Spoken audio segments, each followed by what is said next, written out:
mean, that contract is pretty large for DeMarcus Lawrence. I mean, it is. 3 years, $42 million, $18 million guaranteed. That's a pretty strong deal, and there was no way the Cowboys were going to touch that. But he reunites with former Cowboys defensive line coach Aiden Dirty, and now he's going to be playing in a Mike McDonald defense in Seattle.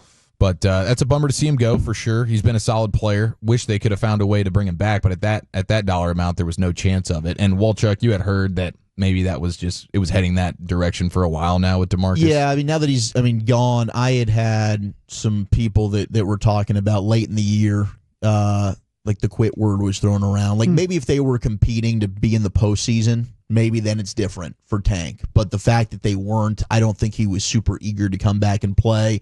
And I also don't know how much he got along with another stud player on the defense. So this might be for the best. And shout out to DeMarcus Lawrence. You get $14 million a year, basically. Like, that's a hell of a contract for him. I think he was making $10 million here in Dallas. So Seattle's getting themselves a great player. I mean, I think DeMarcus Lawrence is one of the more underrated Cowboys over the last 10 years. Yeah. I get the sack numbers dropped off, but down in and down out, Tank was very, very consistent and probably the only guy that you could look at on that line and be like, yeah, that dude's good against the run. Everybody else get worked. Yeah, things have turned over from his generation. You know, different guys are around at your last contract. I could see maximizing it, and I think you'd probably have to take about a 40 or 50% pay cut in order to stay with the Cowboys. So totally understandable Tank would want to go, especially because you got to look around now and think we're not playing for a championship right now. You know, if we're coming off another 12-win season, maybe you could find a way to justify it.